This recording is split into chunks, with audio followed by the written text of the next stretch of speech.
Bonjour à tous, j'espère que vous allez bien. Aujourd'hui on se retrouve pour un nouveau tag et c'est le Outlander tag. La saison 2 vient de recommencer depuis une semaine. Comment vous dire mon amour pour cette saga de Diana Gabaldon qui est juste voilà, une des sagas historiques que je préfère pour le moment. Je ne l'ai pas vue en entière parce que elle contient quand même énormément de livres qui sont des énormes pavés. Et il y a un moment je me suis un peu perdue dans les personnages. Mais en tout cas les trois premiers tomes sont juste enfin, magnifiques, énormes. Et la saga, enfin la série qui en est tirée est elle aussi magnifique. Les Jamie, enfin voilà, on a Jamie qui est magnifiquement bien joué par l'acteur, qui, et puis Claire, tout comme Claire. Ça suit très bien les livres et donc c'est une très bonne adaptation. Pour fêter la sortie donc de cette deuxième saison, Abukutopia voilà, a décidé de faire un Outlander tag tiré de la série et du coup j'ai décidé de la traduire et de la faire pour vous. Première question, tu touches à un menhir et tu es envoyé dans le passé. Donc vous savez les énormes pierres comme Claire peut les toucher au début du premier tome. Quelle est l'année à laquelle tu souhaiterais être transportée? Tout comme Claire, au final j'aimerais bien être transportée dans ces années 1700, juste pour rencontrer un Jamie je pense, en Écosse bien sûr. Et en même temps, je me dis qu'il n'y aurait pas d'eau courante, les techniques de médecine de l'époque ne sont pas non plus super développées. Voilà, je pense qu'il y a quand même pas mal de choses qui pourraient me déranger. Du coup, ce serait vraiment en dernier recours, hein. Je n'irai pas toucher des menhirs juste pour être transportée dans la même époque qu'elle. 2. Claire est une très bonne infirmière. Quel talent qu'un personnage de fiction possède aimerais-tu avoir? Blablabla, j'arrive plus à parler. Pour moi, ce serait les talents d'archer de Katniss dans Hunger Games, parce que, voilà, enfin, arc et flèche, ça m'a toujours quelque chose qui m'a fait rêver, ça fait très héroïque, très fantasy, très elfe, toutes ces choses-là. Et ça, quand j'étais plus jeune, ça m'a toujours fait un peu rêver. Du coup, ce serait arriver à faire du tir à l'arc comme elle, parce que moi je dois être une grosse daube. Je n'en ai quasiment pas fait de ma vie, ou en tout cas pas depuis que je suis très petite. Donc je pense que j'arriverai même pas à tirer dans une cible. 3. Claire et Jamie sont un couple fabuleux. Bah oui, bien sûr, hein, c'est le couple. Quel est ton couple de fiction préféré? Alors, c'est assez compliqué parce qu'il y en a beaucoup. Mais si je me réfère aux dernières lectures que j'ai pu lire, ce serait Arryn et Kestrel de The Winner Trilogy de Marie Rutkowski plutôt. Parce que ils ont ce petit quelque chose.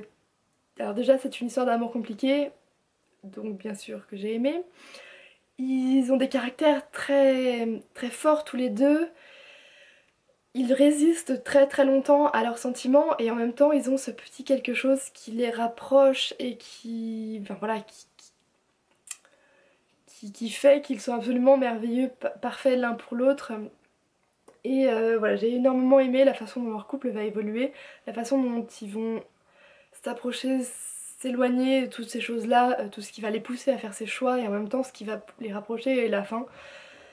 Voilà, tout ça fait, enfin pour moi fait d'eux un très bon couple. Alors je suis désolée si vous entendez des bruits, hein, on est en train de monter des meubles, enfin. Donc c'est pour ça si vous entendez des coups de marteau, c'est normal. 4 la fin d'Outlander est choquante. Faudra que je la lise hein, un jour, et surtout si elle est choquante, hein. Quel est le livre que tu as lu dont la fin t'a le plus surprise? Là aussi, pas un choix facile, mais je pense que je vais dire le manuscrit proscrit de Noor Jahan de Cecilia Correa.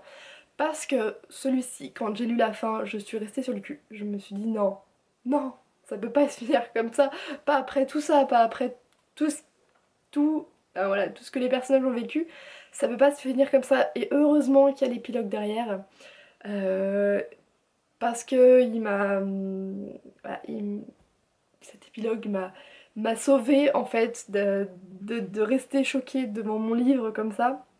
Parce que je m'attendais vraiment pas à ça, et ni ce qui est raconté dans l'épilogue. Voilà, donc pour moi ça restera un livre dont la fin m'a le plus choquée et en même temps m'a le plus ravie. 5. L'Écosse possède beaucoup de châteaux et on en voit quelques-uns dans la série et dans Outlander. Quel royaume de fiction voudrais-tu diriger, posséder?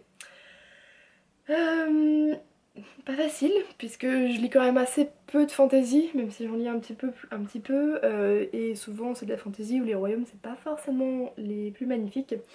Et je dirais en fait celui de Suddenly Royals de Nicole Chase, parce que c'est pas un royaume comme on peut en voir dans la fantasy, puisque tout se passe dans notre monde contemporain, et au final c'est un pays que doit diriger le prince qu'on rencontre dans cette saga-là. Voilà, et le fait que ce soit au final contemporain à notre époque et une façon de diriger un peu plus, comme nous, un peu plus démocratique, je pense que ça ferait, voilà, vous savez ce qui m'attirait le plus. 6. Outlander a quelques scènes torrides. Quelle est ta romance préférée?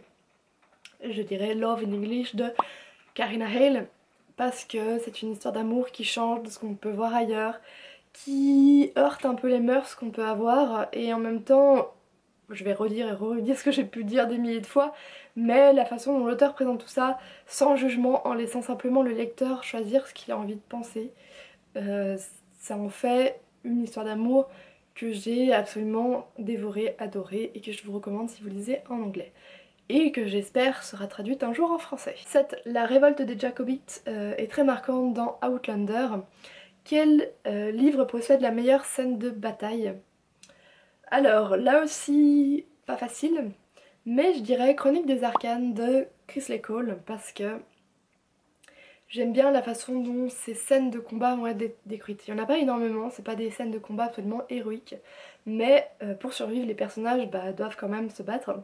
Et avec ce que les personnages, je veux pas trop en révéler, alors c'est compliqué de dire ça, mais voilà, les personnages ont certaines façons de se battre qui sont différentes, et j'ai bien aimé la façon dont l'auteur arrive à mettre tout ça dans notre monde un peu contemporain et en même temps post-apocalyptique. Ce qui fait voilà, des scènes de combat qui sont compréhensibles par tout le monde, on se retrouve pas perdu à se dire mince, qui est en train de taper qui et où, etc. Non, c'est assez facile de se repérer, et en même temps c'est pas trop simple et c'est pas trop rapide. 8. Jamie et Claire se marient de façon et de manière très inattendue. Effectivement, quel est le personnage avec lequel tu voudrais te marier sur un coup de tête? Vis-à-vis de ma dernière lecture et celle en cours, ce serait Bones de Chasseuse de la nuit de Janine Frost, parce que voilà, il a tout du bad boy, vampire, très sexy, très mâle, et voilà, hein, pour le moment c'est celui qui me fait absolument craquer actuellement, donc si je devais choisir sur un coup de tête, ce serait Bones. Et enfin 10, si tu pouvais changer ton passé, le ferais-tu? Et là je dirais non, parce qu'au final, même si on fait peut-être des erreurs, des mauvais choix dans notre passé, je pense que c'est ce qui fait en fait ce qu'on est et ce qu'on devient. On apprend de ses erreurs, on apprend, ça nous fait grandir, et je pense que changer notre passé, ce serait finalement un peu se dénaturer nous-mêmes, et voilà, est-ce qu'on a vraiment envie? Enfin, je me dis que si le moi actuel allait revenir dans le passé pour changer quelque chose, ça veut dire que le moi actuel n'aurait plus de raison d'être, puisque vis-à-vis de ce changement, il ferait, enfin voilà, notre caractère aurait changé, notre façon de réagir à tel ou tel événement aussi, et voilà, ça changerait, ça bougerait trop de choses pour pouvoir être, pour qu'on soit encore nous-mêmes, et qu'on... bon, je me perds en fait complètement dans ce que je suis en train de dire, je suis désolée, mais voilà, pour moi la réponse ce serait plutôt non. J'espère que cette vidéo vous aura plu, n'hésitez pas à faire ce tag, je ne tag personne parce que voilà, je préfère laisser le choix à ceux qui ont envie de faire ce tag là. Si vous n'avez encore jamais lu ou au moins regardé Outlander, je vous le conseille. Par contre je ne le conseillerais pas en dessous de 16 voire même 17 ans, parce qu'il y a quand même des scènes assez compliquées, que ce soit dans le livre ou que ce soit dans la série. Mais voilà, c'est une saga fantastique, non, si, ouais, fantastique, historique, que je recommande. Je vous souhaite une très bonne semaine, de très bonnes lectures et à très bientôt.